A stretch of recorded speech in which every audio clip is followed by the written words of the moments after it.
This is Unmuted with my girls, Z and Ross the Boss. Talk about it, ladies.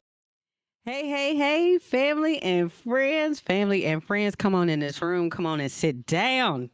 You know where you are. You know where you are. Cause you're here with your favorite neighborhood podcasters, Z and Ross the Boss, for an episode of Unmuted LGBT edition. Ooh. So we are super excited as always. As always. And we have a guest. Y'all knew because we already told you there was going to be a guest series. Or you should know because you've been watching the other episodes. If you haven't, you understand I'm giving you a side eye with the good eye because the bad eye she still has opportunity areas. But whatever, we're there. We're working through it. We're going to pray about it.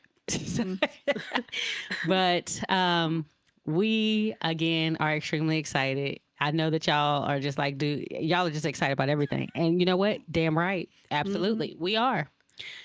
But this episode today is super special to my heart because the Oprah to my Gail has agreed to come and sit down with us to have a truly unmuted conversation. So I am honored to have Mrs. Blair Celli in the building. And we're going to get into Blair and talk a little bit about why this human is so very special in general, but special to me and a blessing in my life over the 20 plus years that we've known each other, friend. That's crazy. We're old. That's the worst.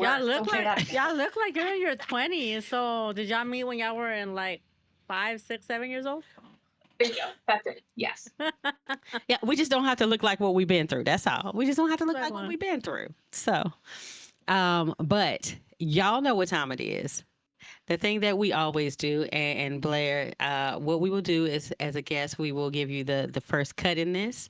Of we always ask, "How is your heart?" So we want to do a check-in before we get into the meat and potatoes of our episode. So we want to do a check-in of, "How's your heart, friend?"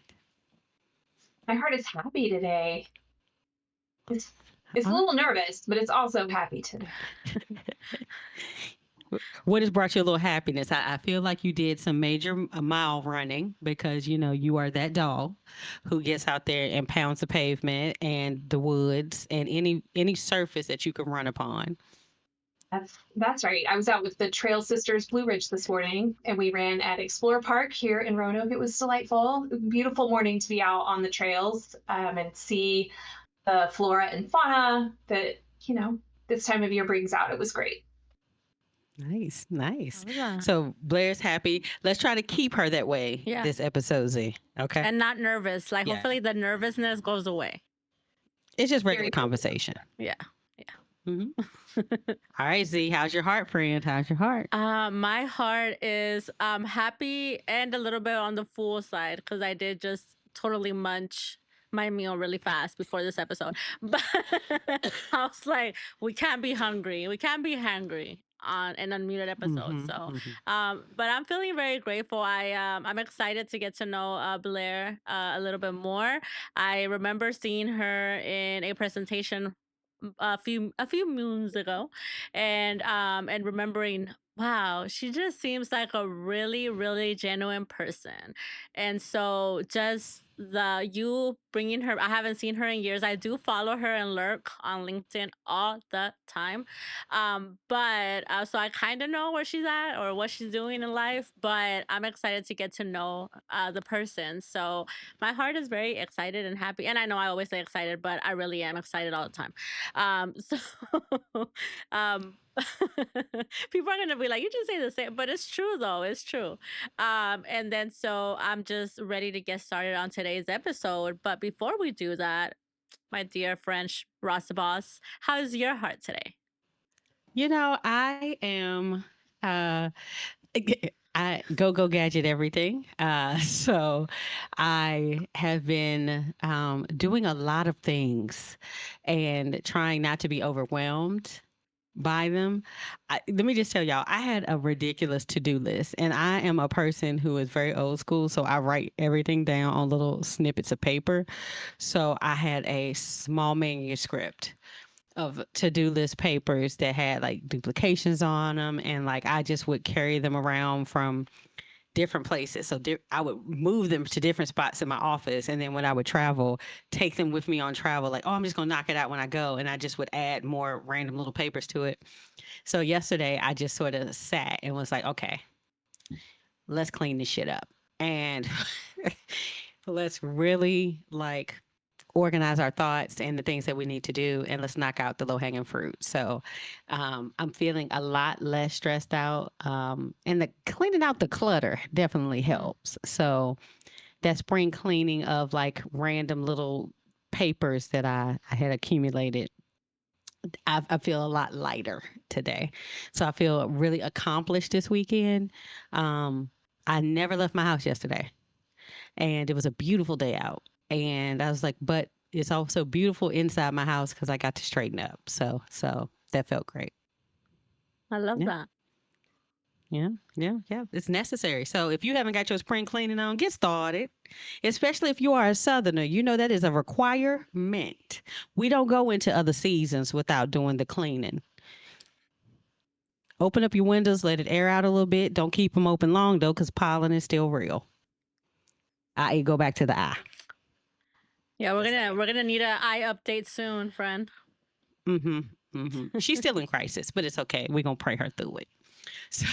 So, so as promised, I love the check-ins, but y'all came here to hear about Miss Blair Celli. And I'm excited to check in with my friend. Now, here's the crazy thing, Z. I don't know if you know this. Blair and I actually live like 6 minutes from each other. Oh wow, I'm jealous. Listen, but we see each other every 6 months.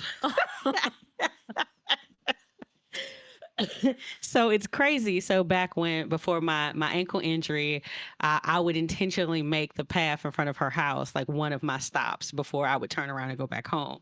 But since I have not been able to get out, it feels like that time frame has always like it gets extended. So I would just stand on the other end of her fence, like and just see, Lise, I'm here. Hi, because their front door is always open. Don't be telling people that.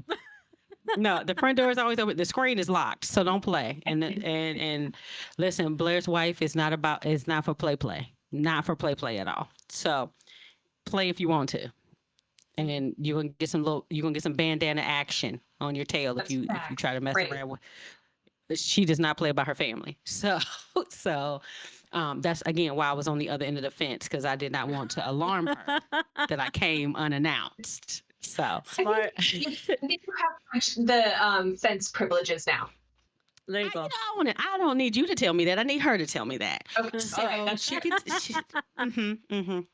can just text me, and we'll get into the pressure that the other Mrs. Celli has applied to my neck on multiple occasions over the years, because she has said to me, Shamil, my wife needs to make it back home. Absolutely.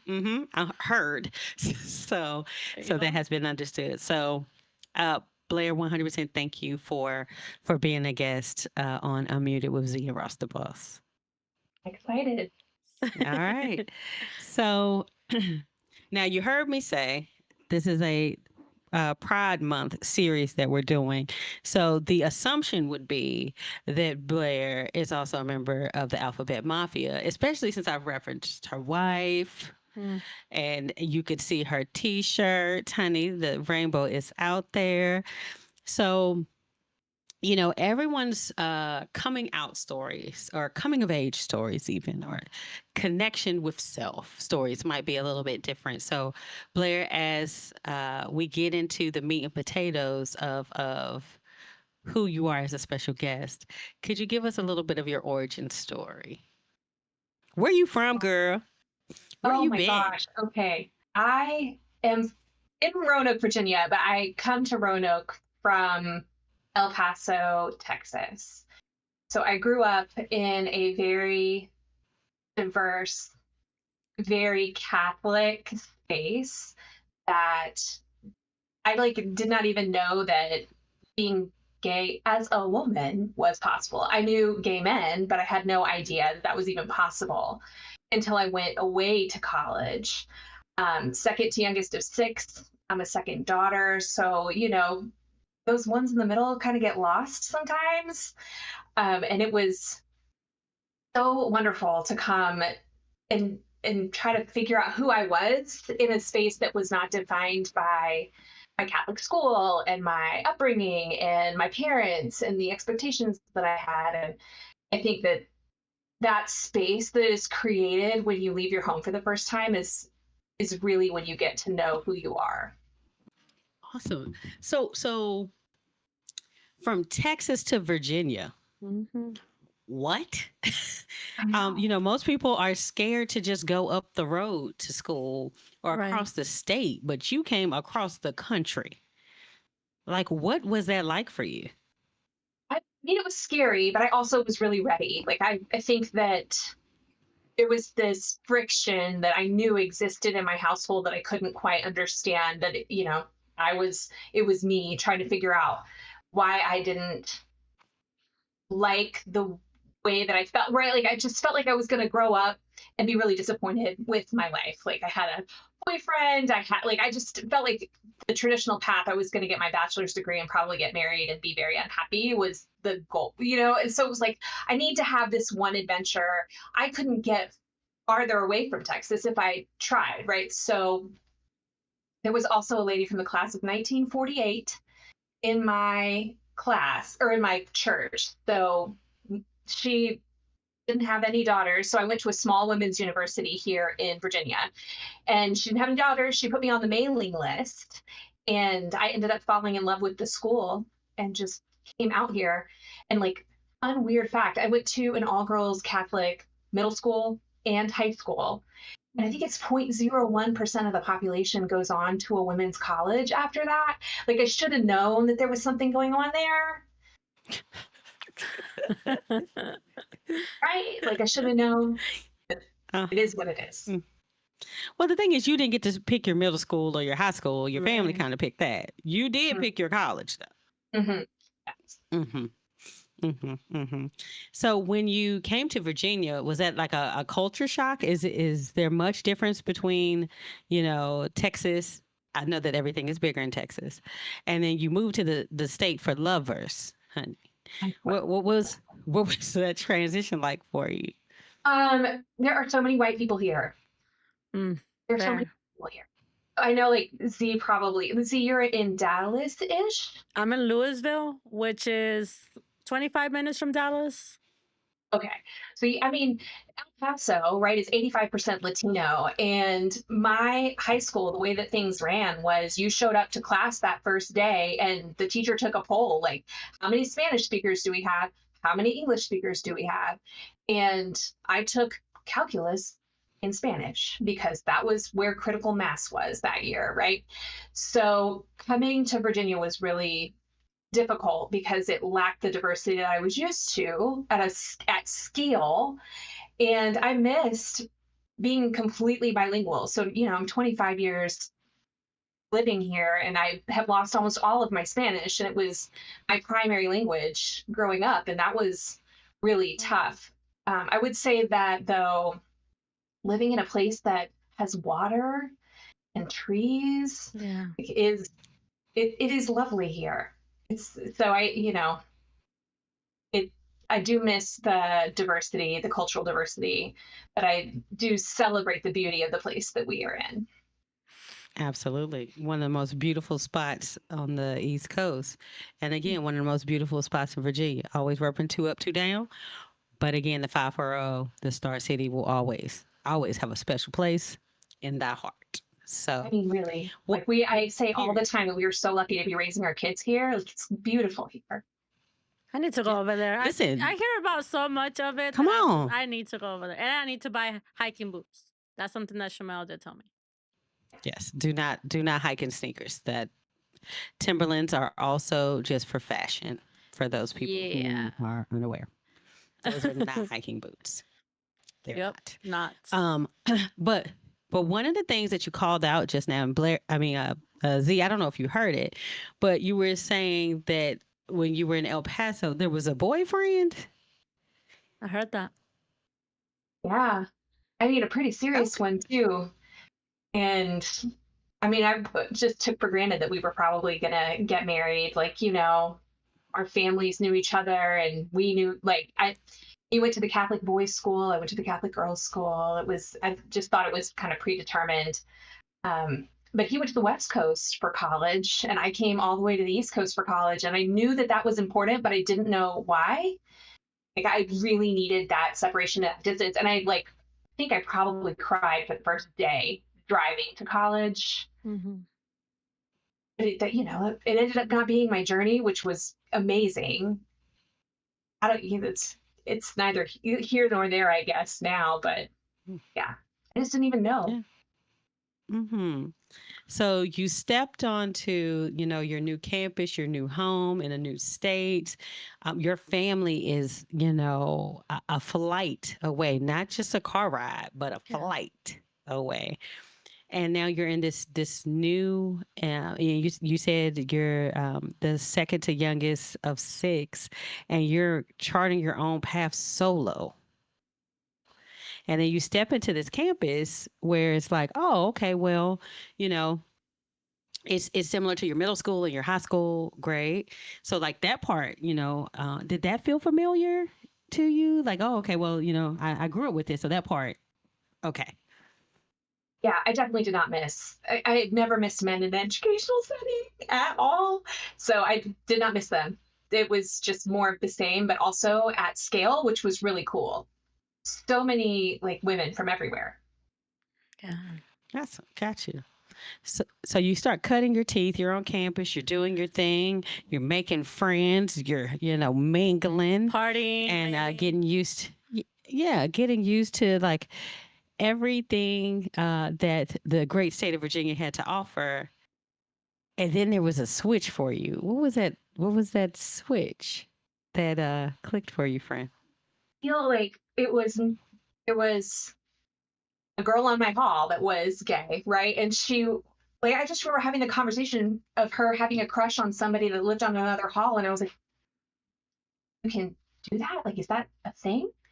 And as I started to be surrounded by more LGBTQ folks, the way that people came in and out of my friend circle and in and out of my bubble, I was like, huh, like maybe there's something to this for me.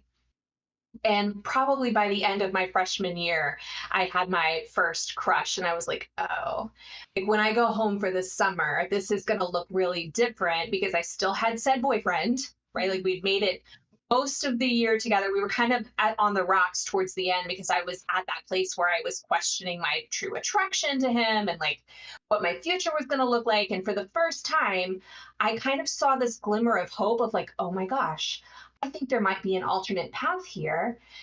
This summer is going to be weird. And it was a really weird summer. It's the only summer I came home during college because it was that weird. And it by the time my sophomore year rolled around, I was like, I know who I am. And this is the way I'm going to live my life. But I hadn't told my parents because, until you have a girlfriend, it's not real. So that conversation got to wait a little bit, I think. Ooh. You're into the spicy part. Okay, by the end of my sophomore year, I had met Nicole Celli, but she, like, during the fall, had a flirtation with one of my friends, and I considered her kind of off the table, and that it was what it was. Small school, somebody else had dibs, but then decided not to. Anyway, all of that was going on, and at the same time, there was a person who was interested in me, and she had asked me to cotillion, which is the big formal event every spring. And we were kind of on a date before cotillion at Mill Mountain Coffee Shop downtown. And that's where Nicole worked. So I walk in the door and I am with my date when Nicole Celli comes around the counter and is like, when are you going to let me take you out? I was on a date. Okay, Nicole Celli, okay. And the thing about like my lovely date is now a friend of mine. Like we have continued to stay in like she is chosen family now.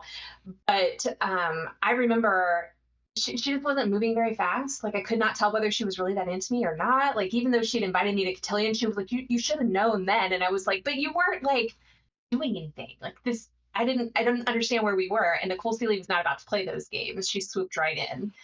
And we went on a date and the date never stopped. Wow. Talk about determination, knowing what you want and going for it.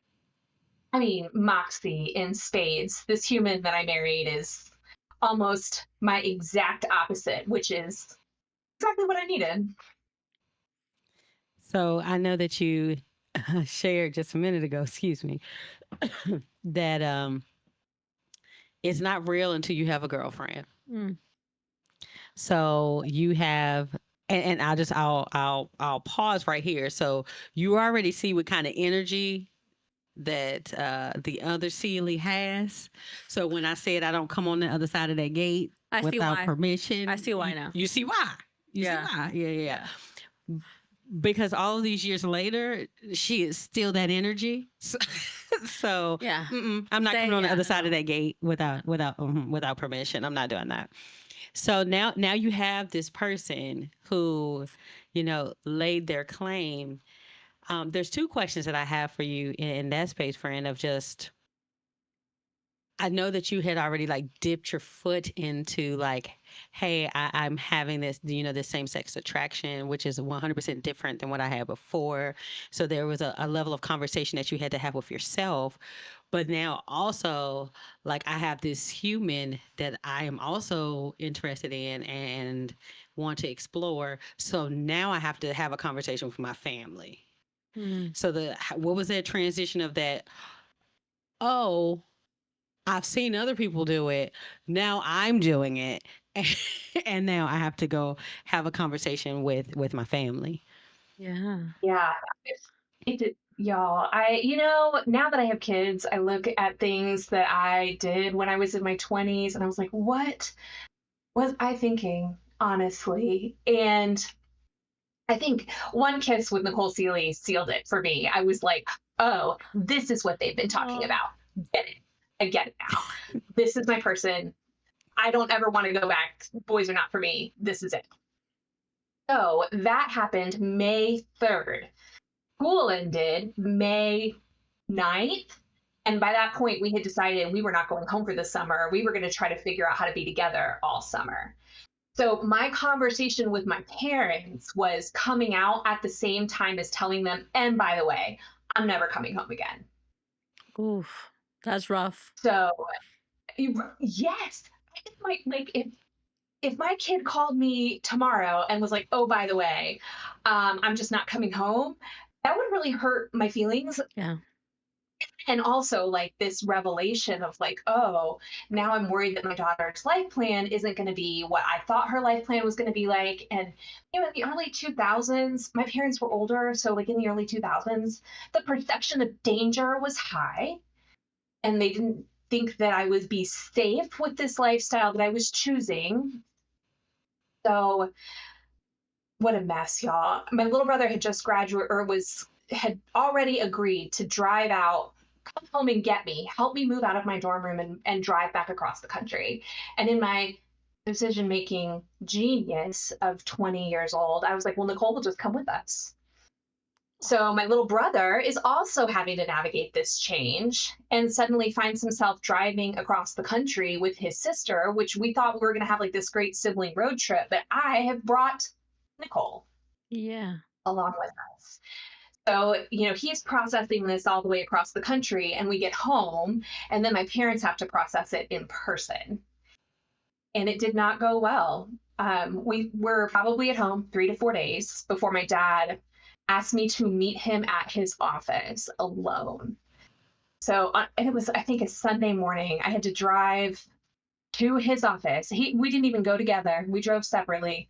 And he sat me down across from his giant desk, and he was like, you can't live like this. If you choose to live like this, you will not do that here. You will not be part of our family. I was like, okay. that is real. So he was like, you have until 8 a.m. tomorrow morning to get out. I drove out of, like, left his office, went home, collected Nicole and all of our stuff, and we left. We just drove across the country, knowing that in Maryland, her mom would take us. So I'm like, this woman I had never met, who now, by the way, lives a block and a half from me because she moved down here when we had kids, like right up the hill. Saw her this morning. She took us in. And, I look back now and I think about how privileged I actually was. Like, he didn't take my car. He didn't take the way that I was going to, like, get out, right? So I had more assets than so many people who lose their families. Yeah. It's still, like, did not have anywhere to go after that. I like how you share that part because I know it had to be tough because I can imagine as I'm a parent, but also I'm the child of my mother. Just having your parent turn, I can't imagine anything that my kids would do that would make me turn my back on them like that, and vice versa. I can imagine how much it hurt, but I like that you mentioned you were so privileged because you had somewhere to go. And then so there's a lot of people that Shamel and I know for sure that don't have that. They will end up being homeless or having to go to a shelter. And then so I'm really glad how, which again, still very tough for you, I'm sure. You lost your parents at that moment. I work with college kids now, and I watch them navigate the transition to adulthood. And I'm always so grateful that the two of us, Nicole and I, were such problem solvers. Like, we were able to find a sublet, we were able to find jobs. But a lot of that came because of our chosen family. Like, at that point, I had built enough community around me that, like, somebody was like, we have a room to rent. And somebody else was like, I can get you a job where I work in the mall. And all we had to do was cover our basic expenses until school started again. And we could figure next summer out later. I mean, it is scary. And I am still grateful to my mother-in-law to this day for being that soft place to land when we had nowhere else to go. So did you think with the communication that your dad had of like, if this is the path that you take, you lose your family, did you believe that he meant that? 100% he meant that. And I think that he meant it because he wanted me to be afraid and fall in line. So, love my dad. He was Air Force and he was super religious. And I think, his method of discipline in that moment was, you won't know what to do without me, and this will make you change your mind. Was there even a second where you thought about, I'm not gonna follow my heart and I'm gonna stay here, or were you just that determined? I have to tell you something about me, that my stubbornness, my commitment to justice is ridiculous. The only reason I like lima beans is because my sister did not.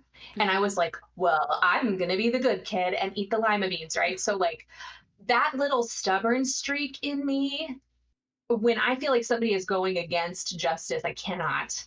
I cannot. And I felt like we were counter to justice with that stance that he had taken. And I was like, fine. So, as scary as it was, I felt like there was only one way through it. And it was like calling his bluff, I guess. Mm. Mm. And with that, was it your dad speaking on behalf of the entirety of the family? Was there ever, a conversation with your mom? Did your siblings, like, what was the response from like the entirety of this unit? It's so funny because I don't remember. Mm. I remember him telling me in the conversation that my mother was upset and that she had been crying every night since I got home. And he didn't want to see her that way. So I had the perception that they were united. I don't remember how Bailey acted at all. Like, I don't. So my little brother and I were the only ones that lived at home at that point. And I know he was upset, but I don't think that he would have. I don't know. I don't know. So I'm gonna have to ask him. Mm-hmm. And for your older siblings, did any of them call you like, what the hell are you doing? No. So, they are living their own lives and doing their own things. And we're scattered. My sister's in Washington State, and we are scattered all the way across the United States. And I don't know that it was really even on folks' radar screen until I didn't show up at the first family reunion. We have an every year family reunion in Texas around Thanksgiving or at Thanksgiving, and I was not welcome. And I think that is when the conversations really started, because my dad, several years into this, like maybe 3 years of me not coming to the reunion, my oldest brother called me and was like, listen, dad's going to be 70 next year, and we're having a party for him at Thanksgiving, and you need to be there. And I was like, I'm not going unless Nicole can go. And he was like, someone has to start somewhere, and I'm asking you to be the someone. So I went. By yourself or with Nicole? By myself. Yeah, I did. I went by Okay. myself and celebrated my dad with all of my siblings. And I can't remember, like, 25 years to be with someone is a really long time. So I can't quite remember how Yeah. this all shook out. But by the next year, Nicole was allowed to come. Awesome. Yeah. Look at your brother though. And I think that is a big thing though. Like somebody has to, be the person that sort of to, you know, lift their stake out sometimes, Yeah. Be the in better order for person. change to happen. It's okay. We accept Make- tears here. We accept tears here. we know that going down memory lane can be very hard because it's like you're remembering and in that moment, how that felt. And then years later, looking back. And I'm sure looking at it from a different glance because you're a mom. So you definitely can understand. Yeah. Like, really, I was crazy, legit crazy back then. What are 20-year-olds even thinking? I don't even understand. But again, then progress happens, right? So, just because Nicole, as well as you, that stubbornness of like, we're going to do the thing and we're going to do the hard thing and we get to do it together. The beauty in that, and what I'll share with the family listening is that is all community is ever looking for, is somebody to walk that with you, right? And there are so many people who in community did not get the benefit of being able to walk that journey when they were younger. So the fact that you can say, like, you and your wife have been together 20 plus years, Mm-hmm. and then like openly out for 20 plus years, not that's just my friend, but that is my person. So like all of the struggles and things, like y'all went through that together, graduating together, making life decisions together. So okay, you're walking across the stage and you're getting your diploma, and a lot of people are just trying to figure out, okay, like what the hell's next, right? But you and Nicole had already been living your what the hell next since you were a freshman, right? Right. Yeah, the minute we were resourceless, right? Like we didn't have any adults that could help take care of us and had to figure our lives out. It was very easy to step into life, which is, I have a lot of gratitude for that because it's such a scary process. And it was like, well, here we are. Like now we just have paper. Let's keep going. That was so brave. I can't imagine. Listen, I didn't leave my mom's house till I was 30 almost, with 2 kids. So I'm like, kudos to the both of you. Absolutely. So now you have this beautiful relationship that you have grown into. Nicole is welcome, into the family now and um, is able to, come and go with you to family events and that type of thing. But the one thing that you all hadn't done yet is the thing that your parents thought you weren't going to be able to, which is get married. Mm. Yeah. So what was that, friend? So we had a commitment ceremony in 2006, which, as you did before marriage was legal, we decided we wanted to say something in front of our community that we wanted to be together forever. And my dad actually walked me up down the aisle. So, like, by that point, we had prepared enough. Dad would come all the way around. It was beautiful. Um, but marriage wasn't legal until after we'd had children. So we waited about 10 years and we had our twin sons in 2011. And marriage wasn't legal until when, y'all? My history brain, it's like Listen, I'm 2016. bad at history, at dates. That's what the kids were three. The kids were three. So 2014-ish was when marriage became legal. Mm-hmm. So we took the children with us to DC because at the time it was still illegal in Virginia. Like there were just pockets. And there was this company that you could contact to elope in DC. And Ooh. it was, it was so much fun because, like, okay, it's expensive to get a park, to even rent a space in DC to have a wedding. So the way that this company did it was like, we will contact you 24 hours in advance and we will tell you who your officiant will be, and you will meet in this park and you will exchange vows and you will go on your way. So it was like, look for the man with the yellow boutonniere, right? And like you find that person in the park and you walk up to them and you're like, are you the officiant? And they're like, yes. And you got married, some guerrilla style in the park, right? So we got legally married in DC when our kids were 3. And a month later, the federal legislation passed. And it was, I like, still the joy that I was in this room when Nicole texted me to tell me that our marriage was the law of the land. And it was so exciting. God, that sounded like some elope Tinder. It was wonderful. Highly recommend. It was very cost effective and super fun. I mean, it sounds fun. Now, think about it. You like that elope Tinder? It's wonderful. The gorilla style is what got me. Right. I was like, that sounds. I'm not gonna lie, that sounds pretty. For if you want to be cost effective but still keep it to like something beautiful and that not many people do, that sounds pretty cool. Yeah, we took 2 witnesses and we took the kids and we just did the thing, and it was lovely. So now you have this beautiful family.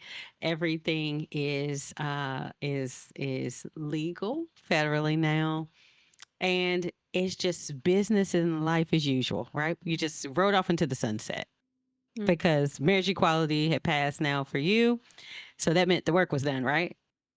For the love. I wish. I do think two things. I don't think people realize, and I feel like I don't think this is the same anymore. I don't know. I've had kids for so long, but Nicole had to adopt our children. We had to go through the entire legal process because at the time that they were born, Oh. she couldn't have been on the birth certificate.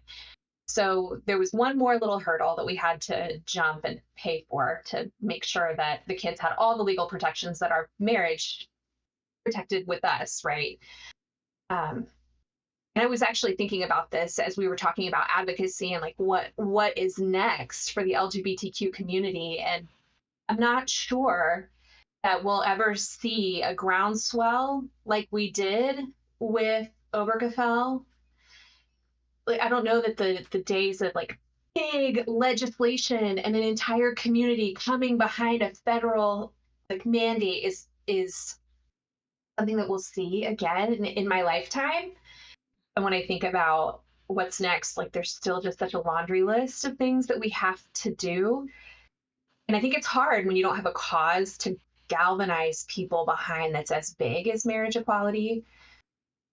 So, we have a list. We got to keep working on the list. Yeah. Absolutely. Just like my friend Ross the Boss had a huge list of things to do. I'm sure it's. But We got through it. We'll get through it. But in all seriousness, though, I know that a lot of people, the regular way or the traditional way, let's call it that. When a man and a woman get married, usually the woman takes the man's last name.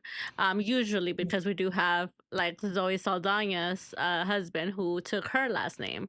So for you and for Nicole, what discussion, if any, was had on whose last name was gonna be the family last name? Yeah. That's a really fun question. I'm second youngest of six. Four of them are boys. My maiden name, I don't like that origin, but the maiden name was cared for, right? Like the generations were going to continue. And Nicole is an only child of an only child, given all the way up. It was like, well, if we want the Cellies to continue, this is the way to do it. Also, Nicole did not like how her name sounded with my maiden name. And she was like, no, thank you. Don't do that to me. So, vanity can have a part in that too.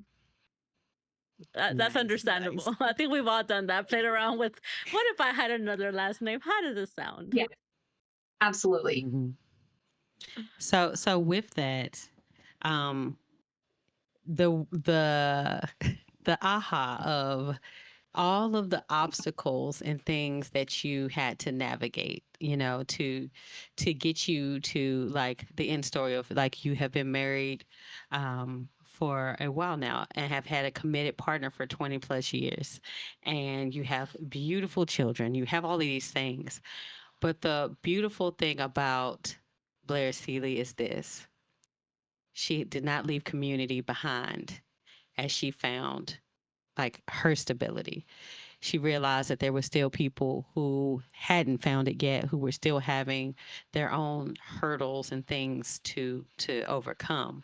So tell us a bit about your community advocacy work and all of the things that you do, friend. It's so funny that you say that. When you invited me to be on this podcast, I was like, is she talking about the right person? Because I don't feel like I know any other way but to be in community and to keep people together and to keep people moving forward and to like keep having the conversation and do the things that need to be done. Like I don't know the answer really to that question. I think I found what feeds my soul the most are opportunities to get diverse people into a room to have the tough conversation, to figure out, why are our neighborhoods so segregated and why is it so hard for people to cross the aisle in making legislative decisions, and why are we so divided when we're all so similar, right? I think those are the ways that I see a powerful way to plug into my community. And I love to show up for the queer youth. Like I just see so much promise in, now where I am. I've left corporate America and I have a front row seat in higher education. And I just love watching these young, self-aware, gender diverse humans making their way in the world. But I also worry about them because I'm not seeing them build the connections like we did when we were coming out, and how important it was because it was not a popular door to open. So I watch them, and right now my advocacy centers around how do I best support you, and how do I teach you to find the queer adults that can help you and support you, but how do I also help you find your peer group that will help you and support you, because I have a dozen people that are my chosen family that I could call tomorrow if I had an emergency and they would be on a plane, no questions asked. And I don't know that this generation of 18 to 22-year-olds knows that about their peer group or knows how to find that. Yeah. Absolutely.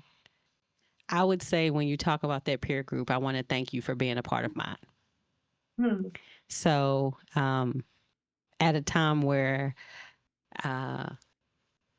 defining what advocacy looked like, we opened this with me saying that you are the Oprah to my Gail. I And think it's the other way around still to this nah, day. it is not at all. When I say that you were my first educator in me exploring me, that is 100% true. Now, 100% my coming out was, I was taught by gay men because I didn't see women who presented the way that I did. So I was taught by gay men until I met you. And then to see another female who was out in community making impact. And I was like, okay, this is awesome. And there were so many times where I had opportunity areas and you filled those gaps for me. So, like the lingo and the terminology and the history, you were my very first educator in knowing that part of my history and challenged me on like very firm thoughts that I thought I had of like, no, this is how it works. And you were like, well, let's talk. So when you were talking about like what you're trying to do with young people now, you were that for me. So you have a strong foundation in that, friend. And when you were talking about just now being able to pick up a phone and call, you have shown up and trusted me in places where I was like, hey, there's a need over here and we need to show up. We have, we used to have a motto: if people called and it was drivable, we would come. And we did. And we did. That's awesome. So, like Thelma and Louise were on the road, honey. Yeah, Oprah and Gail was out here exploring, and so to bring it full circle to you all, when I was talking about the other Mrs. Seeley, every time I would call and be like, "Hey, we're gonna go do like, hey Blair, let's go," and she would be like, "Let me talk to my wife," and then. And she would say, she said yes. And I was like, okay. And then I would pull up and I would just get this stone face of, we have 2 kids. Heard what you're saying is I need to bring your wife back in one piece. They need her back, is what she's saying. And I'm like, 100%, we will be back, I promise. And there will be times where this rebellious, stubborn little human would be like, I'm going to walk on this side of the street. I'm like, no, the hell you're not. Come over here and put your hand in my pocket and stay close to my hip because I got to answer to your wife. And she's like, it's not that serious. And I was like, did you see her face? Oh, she doesn't mean it. And I was like, yeah, she loves you. I don't know that she likes me as much as she loves you. Literally. So like, don't get me in trouble. Don't get me in trouble. So I just want to say thank you. And I know that, over the years, I have 100% tried to express that to you. But thank you for being a major part of my coming out story, because one thing that we know to be true for community, you just don't come out one time. And that was a lesson that I learned from you also, of like, I remember I was waxing poetic in a car as we were driving across country. I think we're coming back from Birmingham. And I was like, oh, you don't understand because it's so easy for you because like you're a femme. And like, for me, like men think I'm competition. And with the same balance and evenness and stillness that you see in her right now, she looked at me and said, Shamel, I have to come out every day because people don't automatically assume that I'm a member of community. And I was like, what you mean? And she was like, people automatically assume that I have a husband because I have children. True. And the first question is, who is their daddy? What does their daddy do? How did you and their dad meet? And then as soon as I say my wife, then she was like, their heads turned of, well, how did y'all have kids? And now they're into the reproductive part of how your children got here. And they feel like they deserve a response and an explanation. And I remember just sitting quietly after that and just letting the radio play, because I was truly humbled in that moment of like, we all have our roads to toe. And the assumption would be that yours was far less than mine just because it was different. I mean, to be real, though, I still use that passing superpower whenever I need to, if I'm not with my children. Because that was, that's another thing that happens when you have kids, is you cannot invalidate their other parent's existence in front of them. And my kids are so tall. They're 15. Both of them are 6'2"-ish. Wow. And when we're out in public and it's just the 3 of us, it's like, oh, is their dad tall? Like, that's what I'm hearing now. And it's like, ugh, it changes, but it always stays the same, But that was truly a humbling conversation, Z, of me just sitting with that. And like, for that changed my perspective on things and changed my perspective of community. Because one of the things too is just because I represent or we represent marginalized community does not mean that there's not ignorance inside of marginalized community. 100%. And I was 100% ignorant as hell when it came to that. And I needed a chin check. So I remember you saying to me, like, sometimes when I'm at work, it's just easier for me to put the pictures down of my family or not have them up at all so that I don't have to answer the questions. Yeah. And that like hit me in my chest of like, I did not think about that. Because that has to feel bad. Like, yeah, you're doing it in the moment, but then you're like, I'm hiding my family. Yeah, that it does. Right. I had to promise myself I wasn't going to do that when I had kids, right? Like there were a lot of spaces you have to step into with a different type of bravery that you didn't necessarily want to own before any of that happened. And stopping hiding the pictures, making sure that I'm not invalidating their other parent in the moment when we get those questions it is scary, but it is necessary. Yeah. And I think also the part that people don't know, it's not just about, okay, who's going to carry, right? Because I'm sure you had that discussion with your wife, who's going to carry, whatever, because it's a big deal, right? And then so after, like you said, then comes, oh, she has to adopt them. You know, so that was not even something that I ever thought about. But when you think about it, it's like, oh yeah, because I guess by natural or by genetics, it would be that way, right? So I can imagine that was pretty. Did you know that that was gonna happen, or was it when the twins were here then that became a conversation? So I changed my name before the kids were born because we were told by other couples that had gone through this that the easiest way, because we could not be legally protected, there was the state of Virginia, um, single parent adoption is not a thing. So we heard that it would make things a little bit easier, filling out forms and picking them up from school. Like just fewer questions were asked if we all had the same last name, but it did not allow any protections for Nicole at all. Still, just it stopped people from asking the questions. So we had to get legally married. Having the marriage certificate was what allowed us to push through the paperwork for that adoption so that she could be on the birth certificate and we could be a family unit legally. I didn't even think about that part because in regular, like regardless of same sex or not, it's true. There has to be that marriage, and then therefore your husband, wife, be able to legally adopt. It and it was one of those it's different for everyone, but I knew so many couples that were going through that right after marriage equality passed, and the approach is different. So many people celebrated their adoption stories, and now we're legal, we're a family. And I remember asking Nicole, like, we should celebrate this. Like, this is a big thing. And she was like, I don't ever want to talk about it again. I feel like it was an injustice. I don't think that it was fair. And I resent that we had to do the entire process. And I don't think it's anything we should talk about.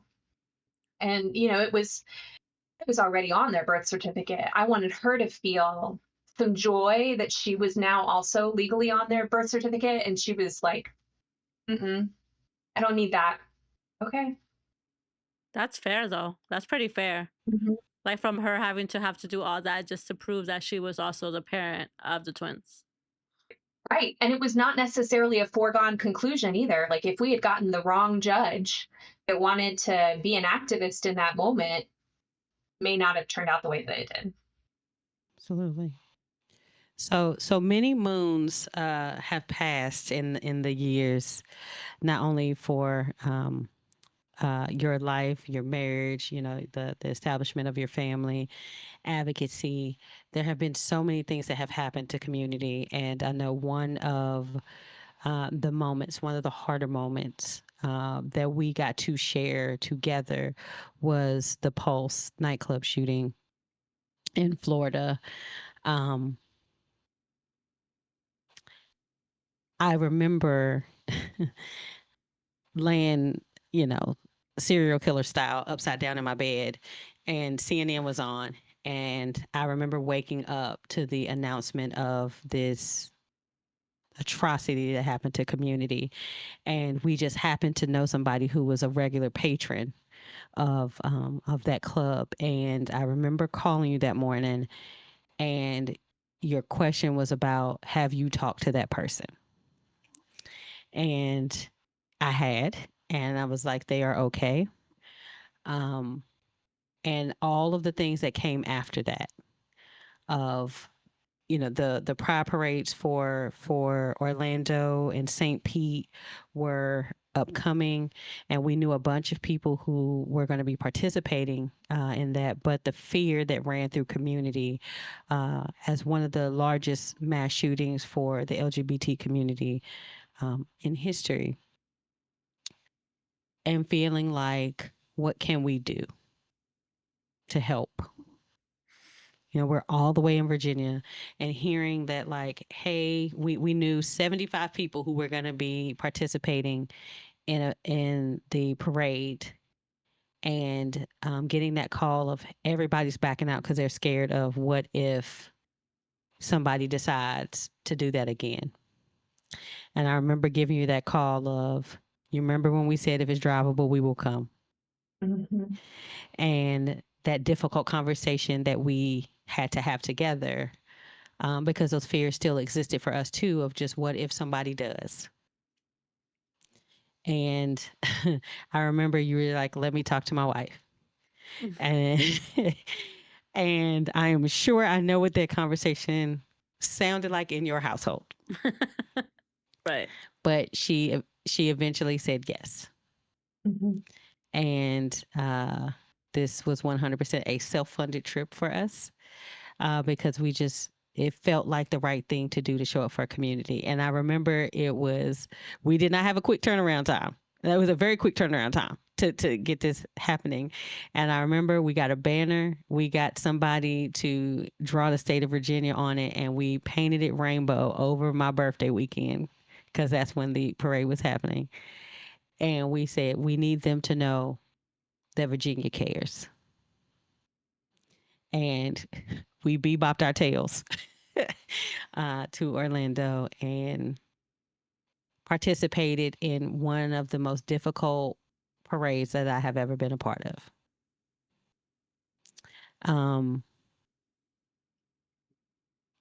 I know how heavy that story is on my heart, and it was life-changing because, both of you as parents, right? And Blair, you hit on it a little earlier, of a lot of folks who are LGBT, their parents, it's a lot of fears, but one of the fears is, what if somebody hurts you?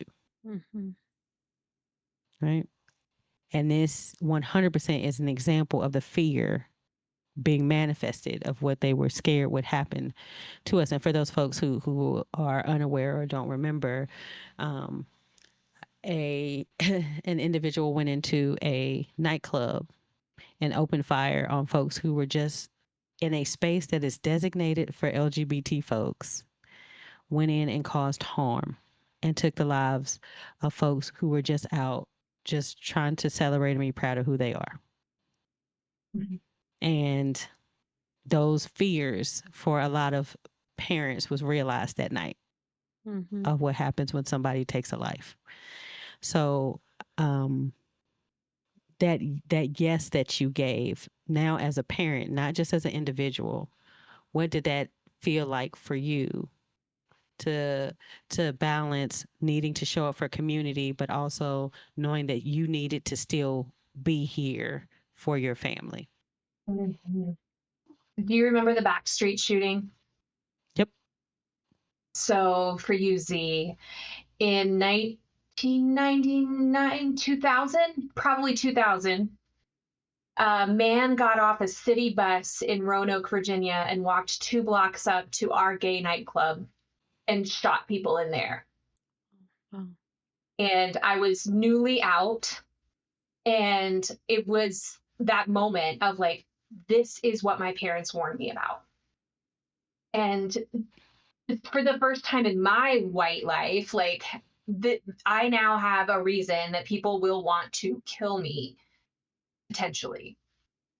And I remember that we went to a candlelight vigil here in Roanoke with the LGBTQ community. And I just remember looking around that room and seeing the people who were caring and showing up for one another. So when you asked me to go, that was a terrifying yes, but also like the no brainer yes.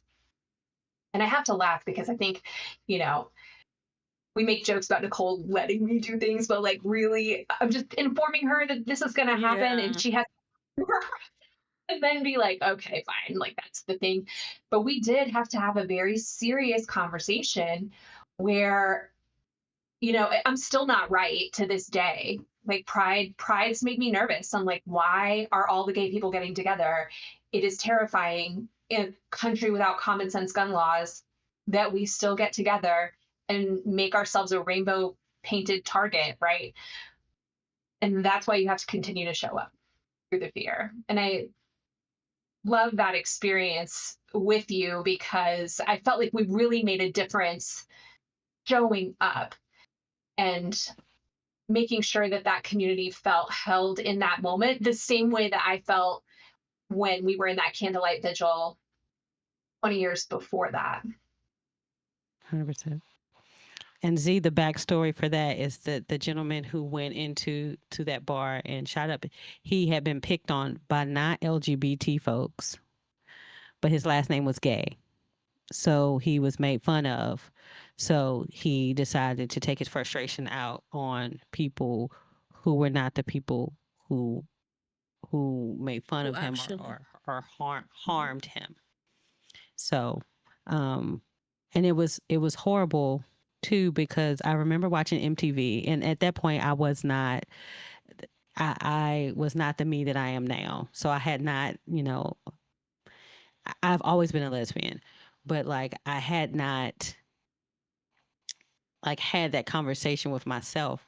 But I remember watching MTV and seeing it scroll across the bottom and then watching Tabitha Soren talk about Roanoke, Virginia. And I'm like, the first time that we are on the news that I should be proud of is something that is a horrible situation, Mm-hmm. that's a blight on our community, is that somebody decided to take something out on folks who did nothing to them. Yeah. Yeah, Horrible. it never makes sense. But you're right. I remember seeing the news and everything and the aftermath and people still thinking that in a way celebrating it, and I was just thinking that is nothing to celebrate at all. And so but you're right, it's like every parent's worst nightmare because then you think, okay, well, we don't know what our children, who they're going to love in the future or whatever the case may be. So based on that, that puts a target on their back. That's not okay. Mhm. 100%. I think one of the powerful moments, and the universe does not make a mistake in who they have to be beside you in those moments that are life changing, right?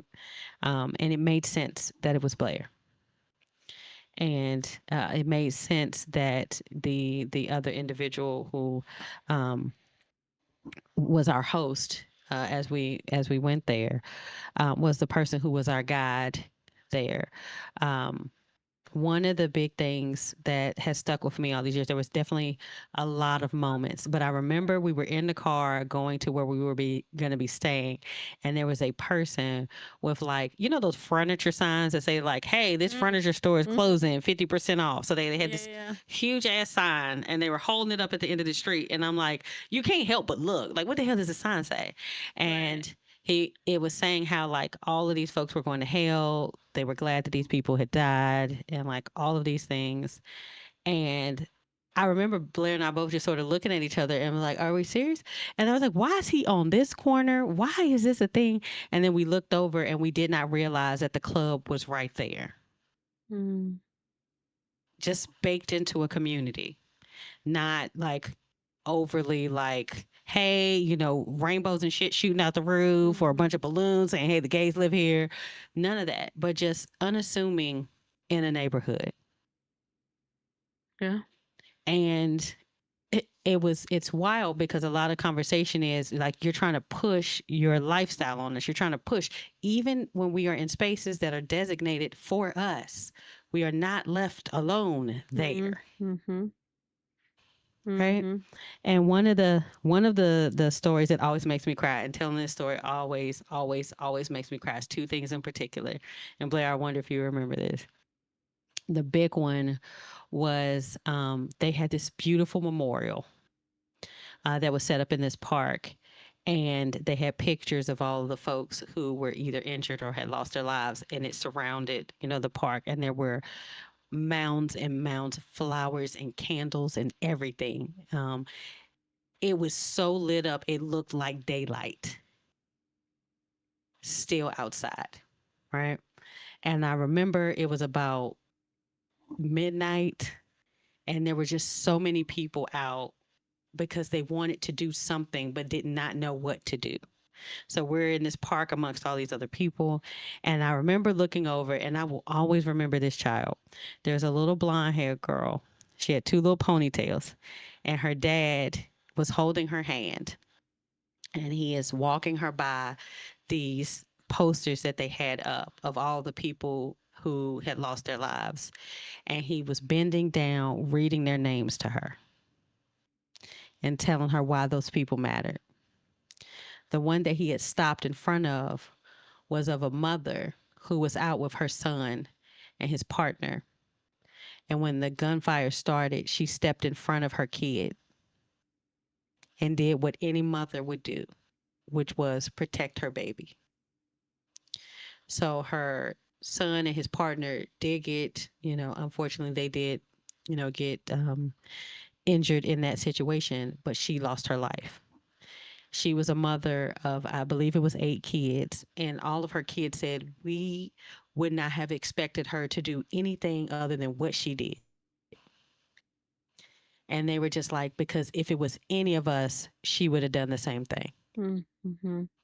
And to see this dad, and it always makes me cry because he's like sitting down, he's reading this to her, and like she was a nurse. And all of her coworkers had written messages of like, none of us are shocked that she did that. That's just who she was. Right. Mm-hmm. And that always stuck to my heart because I was just like, it's late night. And I hope that baby remembers that story of lives matter. It does not matter who I choose to love or what color my skin is or what my religion is, but those moments where humanity showed up, where somebody tried to break it with fear, break it with harm, break it with danger, humanity showed up in spite of it. So the thing is, he did not win by taking those folks' lives. He did not. It was people who maybe didn't have it on their radar before, now do. And now they care. So the other part of that story was there was a gentleman laying on a bench. He was unhoused. And we just kept seeing all of these people keep walking by the bench. And me and Blair were like, what is happening? Because people just had little brown bags. They would just lay them down. And we were like, what is happening? So the person that we were with, we were just like, what is the deal? And they were like, oh, that gentleman is unhoused. But as soon as they announced that the memorial would be there, he has been out here every night making sure that the candles stayed lit and making sure that any of the flowers that died did not lay out there. So whether it was rain, Florida is hot as hell, y'all. It was hot as shit there when we were there. Hot. And the fact that he stayed there and made sure, so people were dropping off lighters and things like that to be a part of what he felt like his contribution could be. So from the least of us. So a lot of people would have walked past that person and thought that they had no contribution to make, but he did what he could from where he could. So he laid on the bench and rested, and then would go and light every one of those candles to make sure that they didn't go out. Instant tears. I had to walk off. Yeah. It's like, I remember looking at Blair and I was like, I can't, don't talk to me. I can't. And just walking off. And I was like, so in those moments where you're fearful about showing up, everybody doing what they can from where they can. That is how we make shit shake. That is how we make stuff change.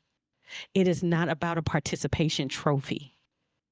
Advocacy is showing up for people who do not have the ability, don't have the influence or capability to show up for themselves.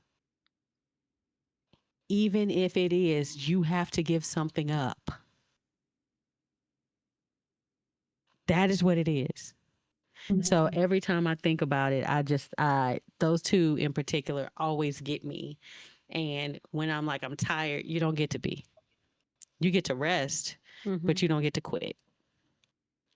And I'm so thankful that I got to be on that journey with you because, you know, while that is an extreme story, there are smaller stories of impact that happen when people just show up for people, when we're just present. So the amount of miles on my car now came from us road trips to to places that we never would have thought that we would go together. But like leaning in it, I would have never had a better partner to like learn what advocacy meant had I not had that with you. So you will always be the Oprah to my Gail. 100%. Like, that's a beautiful story. I had no clue. So that is 100% a thing. You guys, Oprah and Gail. I love the idea, the showing up for people, and I would want to encourage folks, like, you know, as I was reflecting ahead of this podcast about like what advocacy means and like what's next, like what is next. I have taken a step back in a lot of ways from a lot of my advocacy. Like some of it is kids, some of it is just career changes and ebbs and flows in the way that your life is. But I think in your 20s, maybe you feel like you're going to change the world, right? And people are going to know your name and they're going to, like, you're going to make a big difference. And there's something so lovely about being in my 40s and being like, you know what? I don't have to make a huge difference. I just have to make a difference a little bit at a time. You know, if Shamil calls me tomorrow, my answer is still going to be yes. It's still going to be yes. Whatever you cook up, I will be going.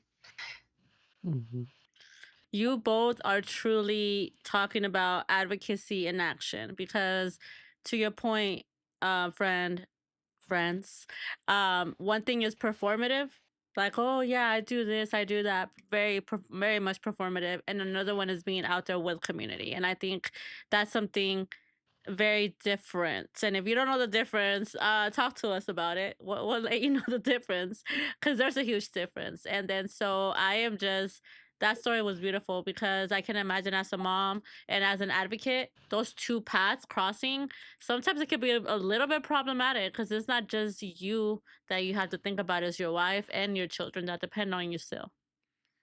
Yep. So thank you, Blair. And I get 100%. Thank you. And the thing too is we did get to walk in that parade in St. Pete. And again, have walked in a lot of parades. Have done big cities from, I did Ireland the year before last. Done a lot of international and U.S. based parades, but that one will always be the one that sits on my heart the most because we couldn't make it up the street. So we're holding this Virginia banner, and the people who stopped to like wrap their arms around us and hug us and say thank you for coming. I remember there was a group of like 5 gay men who were just in the road, and it was a very tight road. First of all, I hope they worked on that because that road was tight. So you was in the crowd with the people, also trying not to get hit by a car because you know you got cars that are who are you know, a part of the parade procession. And I remember we couldn't make it very far without people just wanting to have connection, who just hugged you and said thank you. And all we were doing was walking in a parade. But that's not all we were doing. We were showing up for community. We were letting them know that they cared, that we cared, and that they mattered, and that the world was seeing them.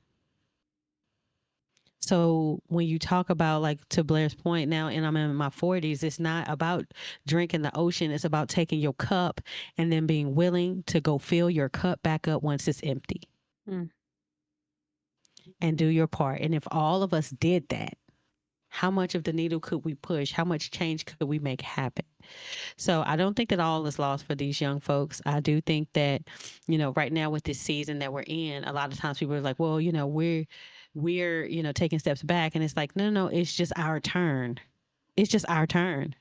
Mm. So our foremothers and forefathers did the thing. We just got to dust that playbook off, pick it the hell back up, and understand it's just our time to do the update. So Blair has shared that she's in education, 100% that it is true. You do not create a job aid and think that that's how that job aid is going to stay for the entirety of that function. You have to go back and look at it and make amendments. At this point, it's just our turn to make the amendment and hand it off to that next generation. So when it's their turn, they have the most updated copy of the playbook for whatever their struggles are going to look like in the future. Mhm. That's what we owe them, is that, because that's what we were blessed with. We're not starting from zero. Yeah. We just have to remember who pushed the needle along before, who kicked the can up the road. It's just our turn. That's it. 100%. And finding your community, I think too, because I will say that probably didn't happen for me until my 30s, and like I didn't even have the first sense of it, or I was looking just for people that looked like me because I thought they were gonna be the only ones that would understand me. But sometimes it's more than that. Like I have in my community, in my space, I have people of all walks of life, and that's what works for me. We spend so many of our formative years seeing each other as competition. And like we could have had a hella cool girl gang this entire time. Or like, Yes. well, why were we like, I don't know. It's Yes. a beautiful thing, that perspective, I think. Yes. Because sometimes you get built up from the people that you least expected.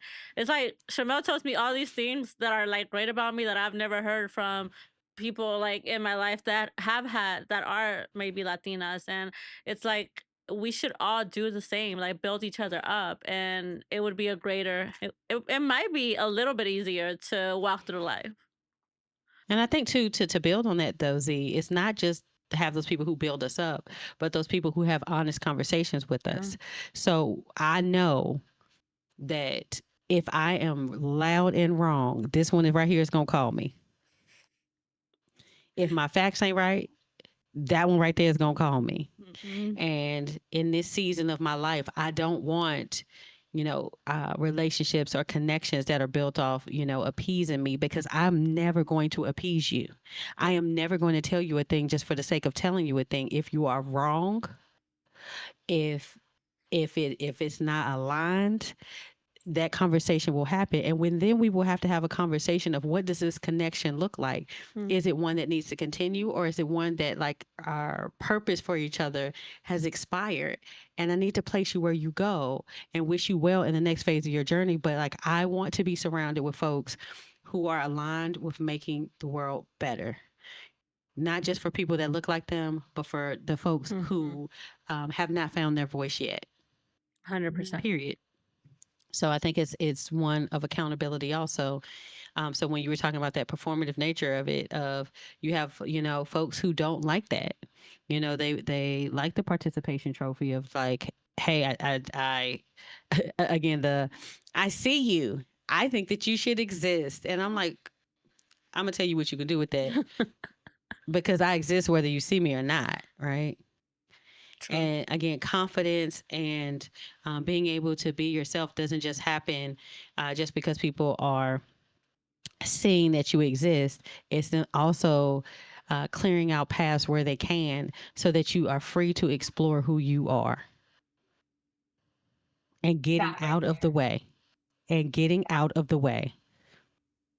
This is something that So I love so much about the young people now. Like the expansive definition of gender and blowing doors wide open in ways that like people never thought about in our generation of the gays, right? I love the old watching them gays. do that. It's amazing. The old gays. I actually had a card signed to me that said, "Thank you for being an elder gay." Oh my Like, God. oh no, I'm an elder gay. But yeah, seriously, Yeah. the kids are all right. They just need to find community in a way that is Yeah. deep and meaningful so that they can sustain the movement that we've started, that others started before us, and that we have carried. This is just a different version. So there will be That's various iterations, various versions, as there should be. And hopefully we start to understand that we are better together than we are separate. So Z, to your point of like, I am not a Latina, but if you need me, you have me. And then again, you creating a safe space where I can ask questions without feeling like, I don't want to offend. So I think a lot of people don't tap in because they automatically think, well, I am offensive if I ask. They don't need me over there. So waiting for somebody to tap you. It's not about waiting for somebody to tap you. Just don't make it so that you have a permanent seat at somebody else's table, darling. exactly. If there's somebody else who has a voice, who represents that community, let them use it. Not you telling somebody else's story when there is somebody who is able to tell the story because they're right there. Yeah. That is so true. And Mhm. I'll say my experience. A couple of years ago I went to my first ever Pride Parade. I've had friends, I've been an ally, an advocate, all the things, right? And but I had never gone because I felt like that's free. That's for them. That's for them to celebrate. Like, and for, I don't know, it just felt like I was maybe I don't I was not supposed to be there. But I did get invited. So I was like, you know what? I took my family, my boyfriend, my daughters, we went. And all I did was, where can I help? What can I do? I asked. And I don't know, I thought that was a respectful thing to do. Like, I'm not trying to take over. I'm trying to celebrate with you. So just plug me in. What do I do? And it was one of the best times of my life. Like, it was amazing. The energy. It rained on us. It didn't matter. It didn't matter. We kept going. And it was just, I've always had the best time. Like, even transparently, even going to a club, I'd rather go 1,000 times to an LGBTQ club than the regular one. And the reason why is because you walk in there and people that don't even know you make you feel safe and like family. I've always felt that. And I've always felt that in the, I guess if you want to call them straight clubs, it's always fights, people looking at you some type of way. It feels very much like I gotta be I gotta be on my toes. I can't look at you a certain way because you're gonna come at me. That's never the feeling when you go to an LGBTQ plus club. So the same thing with the parade. Like, me and my kids and my boyfriend, we had a blast. And again, rained on and everything, but it was okay. It was just beautiful to see how it would rain and then the sun would come out. Then it would rain and then Yeah, the sun would come out. It was you yeah. can't have a rainbow without some rain. Exactly. Mhm. It was perfect, I think. And Mhm. then, so again, to Shamel's point, asking.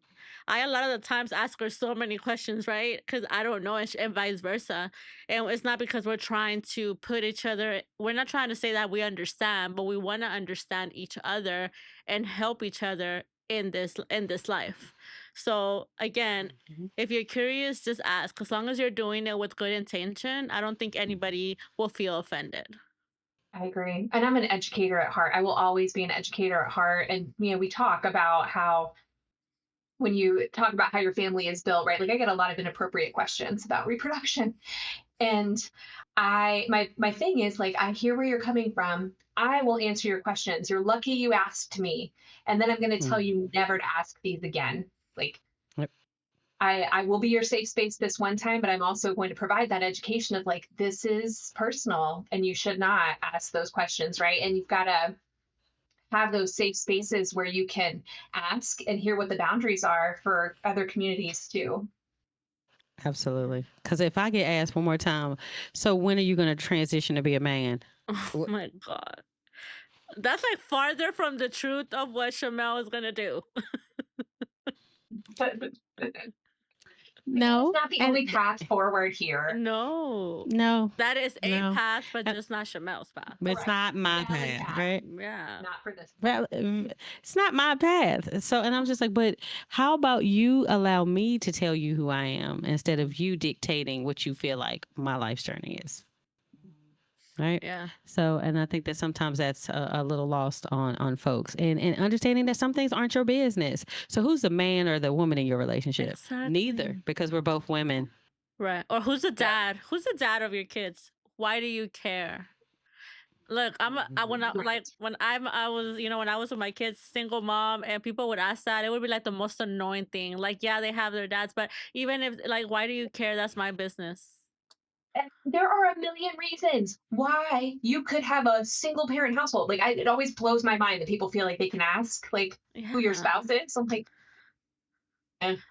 Or my personal favorite, when they see me with my older daughter. So that means you were how old when you had her? I uh, mean, my fellow humans never fail to astonish me. So just no. Mm-hmm. yeah. So as we wrap this episode, I want to thank you, friend, and for the folks who are listening.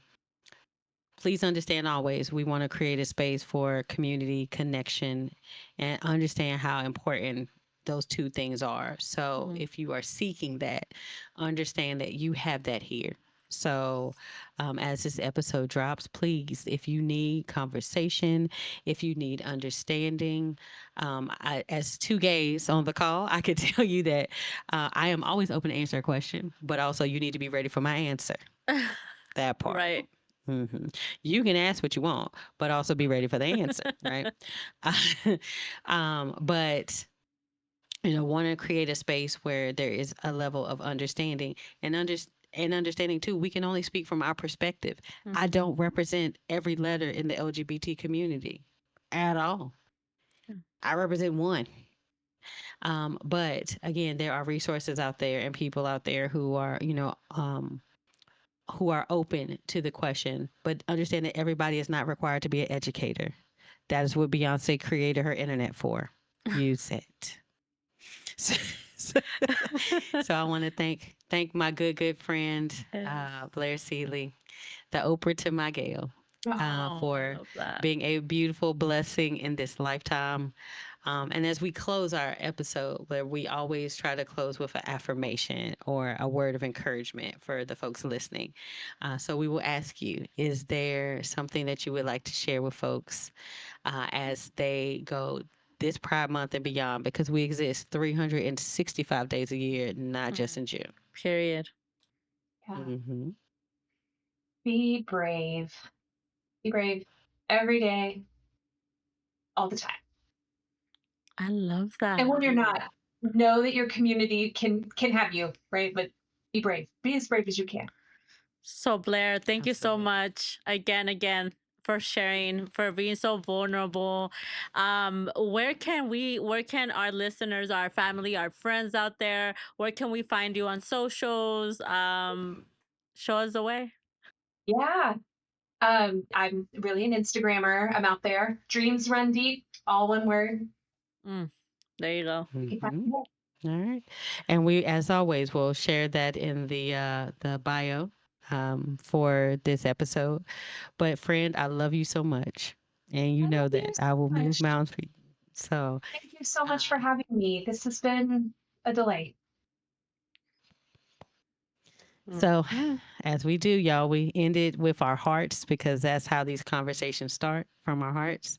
So, as From the always, heart. as you go, Don't go out here forget. in this world. Don't forget to be brave. And always Yep. staying unmuted. Bye. Period. Don't forget to like, share, follow, and subscribe. And always staying unmuted.